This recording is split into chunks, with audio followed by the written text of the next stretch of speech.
Bismillahirrahmanirrahim. Assalamualaikum warahmatullahi wabarakatuh.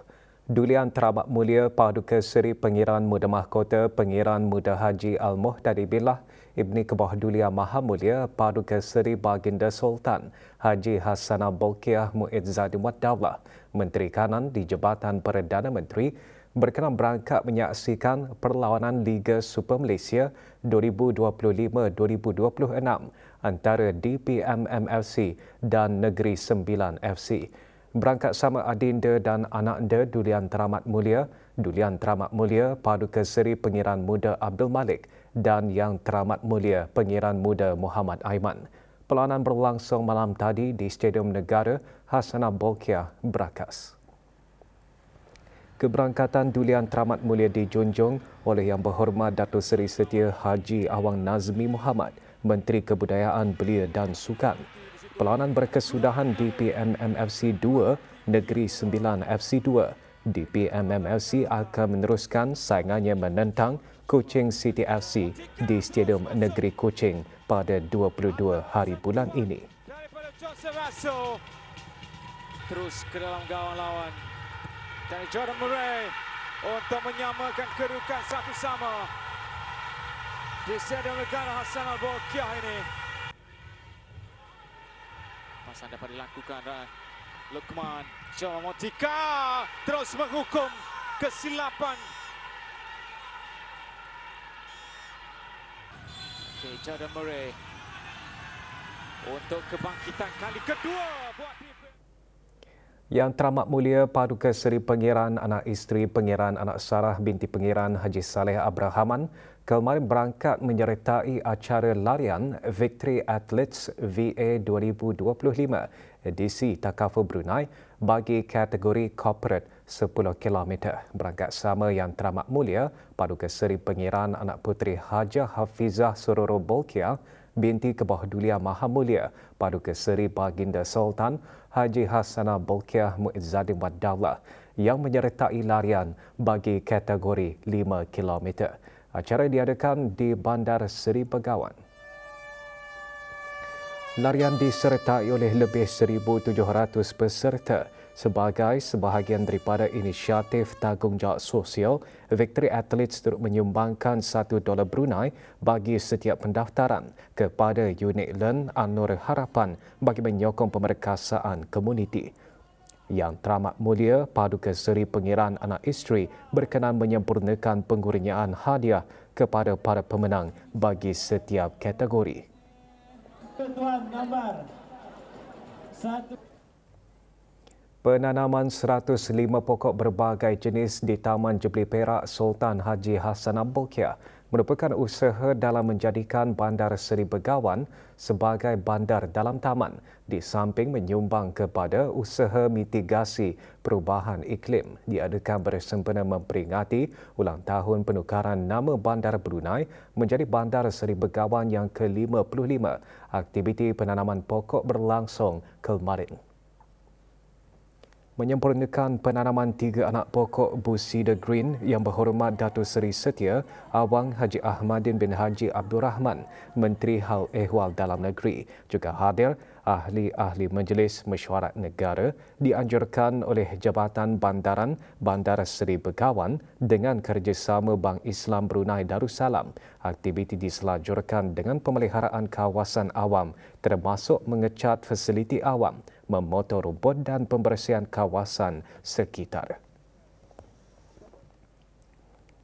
Negara Brunei Darussalam akan terus berusaha dan kekal komited terhadap prinsip-prinsip teras pertubuhan pendidikan saintifik dan kebudayaan Bangsa-Bangsa Bersatu UNESCO, iaitu memupuk keamanan, memperkukuh kerjasama saintifik bagi pembangunan mampan serta memperkasa masyarakat inklusif melalui pendidikan berkualiti serta pemeliharaan budaya. Kenyataan itu ditekankan oleh Menteri Pendidikan semasa persidangan Agung UNESCO kali ke-43 yang berlangsung di Samarkand, Republik Uzbekistan bermula 30 Oktober hingga 13 November 2025. Yang Berhormat Datin Seri Setia Dr. Daeng Haji Romaizah binti Haji Muhammad Saleh selaku Pengerusi Suruhanjaya Kebangsaan Negara Brunei Darussalam bagi UNESCO juga menyatakan semula komitmen teguh negara terhadap usaha mencapai matlamat pembangunan mampan keempat dengan menekankan khusus terhadap kepentingan pendidikan STEM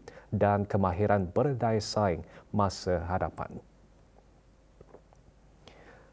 Jelas Menteri Pendidikan Pelancaran Pelan Pendidikan Hijau semasa persidangan Majlis Simeo kali ke-53 di negara Brunei Darussalam pada Julai lalu memperlihatkan kepimpinan serantau negara serta sumbangannya dalam membentuk agenda pendidikan global pasca 2030. Antara acara utama persidangan Agung UNESCO merangkumi perbahasan dasar umum dengan ketua delegasi daripada setiap negara anggota menyampaikan kenyataan negara masing-masing bagi menegaskan semula komitmen mereka terhadap agenda 2030 PBB bagi pembangunan mampan. Juga diadakan acara sampingan segmen Menteri Peringkat Tinggi dalam Pendidikan. Persidangan agung ini berperanan sebagai badan pembuat keputusan tertinggi UNESCO yang bertanggungjawab dalam rangka dasar pertubuhan, meneliti aktiviti dan peruntukan serta pengundian keahlian bagi lembaga eksekutif. Juga menyertai persidangan Dr. Dayang Syamsiah Zuraini Kancanawati binti Haji Tajuddin, Setiausaha Tetap Pendidikan Trust selaku Setiausaha Agung Suruhanjaya Kebangsaan Brunei Darussalam bagi UNESCO. Penyakit kardiovaskular terus menjadi salah satu punca utama kematian di negara Brunei Darussalam. Pada tahun 2024, penyakit kardiovaskular meragut lebih 500 jiwa di negara ini dengan lebih separuh daripada kematian berlaku sebelum waktunya. Perangkaan tersebut dikongsikan oleh Menteri Kesihatan semasa mesyuarat saintifik tahunan ke-12 Persatuan Jantung Brunei. Dalam teks ucapan yang dibacakan oleh Dr. Hajara Fidah binti Garif, pemangku Setiausaha Tetap Kementerian Kesihatan menjelaskan menurut data, bilangan kemasukan berkaitan jantung telah meningkat sebanyak 33% dari tahun 2020 hingga 2024. Meskipun penyakit tersebut menjadi cabaran besar, namun ia boleh diatasi melalui kerjasama, inovasi dan pencegahan. Dalam menangani hal ini, Kementerian Kesihatan terus melabur dalam program latihan termasuk juruteknologi kardiovaskular CVT. Usaha sedang dijalankan untuk memformalkan latihan dan akreditasi CVT bagi memastikan piawaian profesional yang tinggi selain memastikan kemampanan dan kemandirian dalam tenaga kerja jantung negara.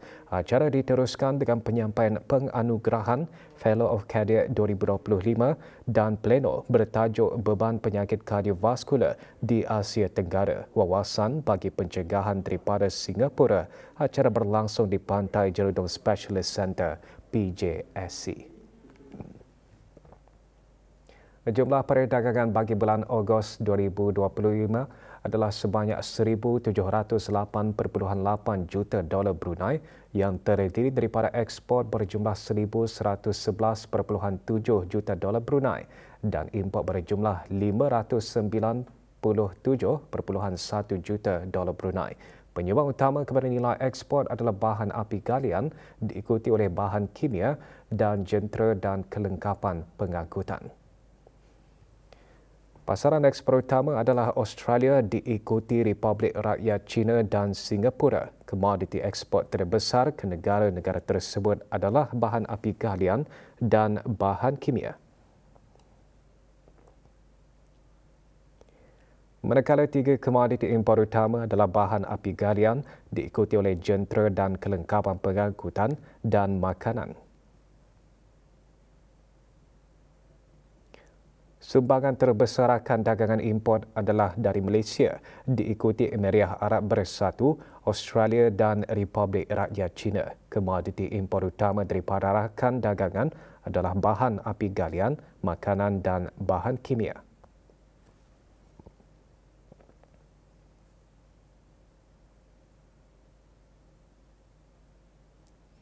Import mengikut kategori penggunaan akhir digunakan untuk pemprosesan barangan perantaraan diikuti oleh barangan modal bagi operasi perniagaan dan barangan penggunaan bagi kegunaan isi rumah. Laporan Perangkaan Perdagangan Barangan Antarabangsa bagi bulan Ogos 2025 boleh didapati melalui laman sesawang JPES. Sebagai aset negara, pelajar-pelajar cerdas pintar dan berbakat berpotensi menjadi generasi berilmu, berkemahiran tinggi serta mampu bersaing di peringkat antarabangsa dengan sokongan berterusan. Melahirkan pelajar sedemikian, Pusat Perkembangan Pendidikan Cerdas Pintar dan Berbakat atau lebih dikenali sebagai Pusat Edge berperanan menyediakan program yang merangkumi aktiviti untuk memperkayakan kemahiran pelajar dari pelbagai aspek. Laporan mengenai Wawasan Brunei 2035 mengupas lebih lanjut mengenai usaha melahirkan dan memantapkan pelajar-pelajar cerdas pintar dan berbakat. Bersama Muhammad Daud Haji Tuah untuk laporannya.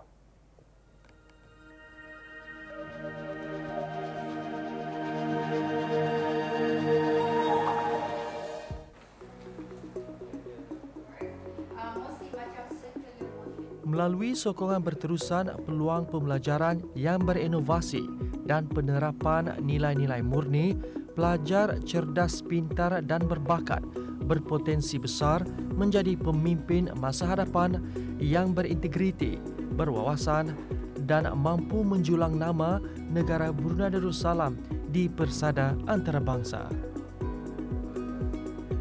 Kaedah yang amat berguna paling berguna dan yang kami telah terapkan semasa aktiviti-aktiviti dan bimbingan kami jalankan sepanjang ini antara lain ialah pembelajaran melalui pengalaman, membuat pembelajaran discovery learning and then membuat kajian sendirian.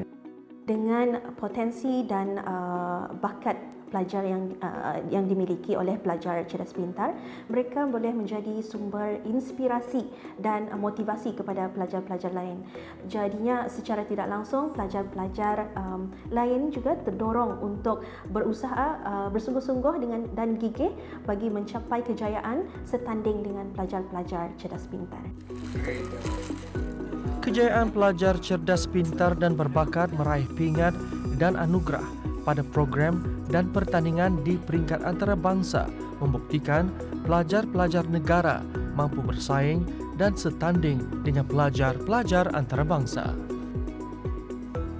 Secara keseluruhannya, sejak Brunei mula menyertai program-program yang dianjurkan oleh ASEAN +3 for Gifted Science, so pelajar-pelajar kita ni konsisten membawa pulang pingat, sekurang-kurangnya pingat gangsa, serta menerima pelbagai pengiktirafan. So dalam bidang akademik pula, pencapaian mereka juga sangat membanggakan. 2 orang pelajar cerdas pintar telah dianugerahkan beasiswa Sultan Scholar Yayasan Sultan Haji Hassanah Bolkiah yang dianggap sebagai anugerah akademik paling berprestij di negara ini. Sumbangan pelajar cerdas pintar dan berbakat bukan sahaja memberi manfaat kepada diri sendiri, malah kepada keluarga, komuniti dan negara secara keseluruhan.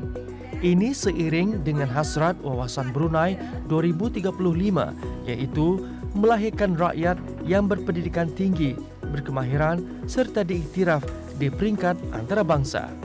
Laporan Muhammad Daud Haji Tuah untuk Berita RTB.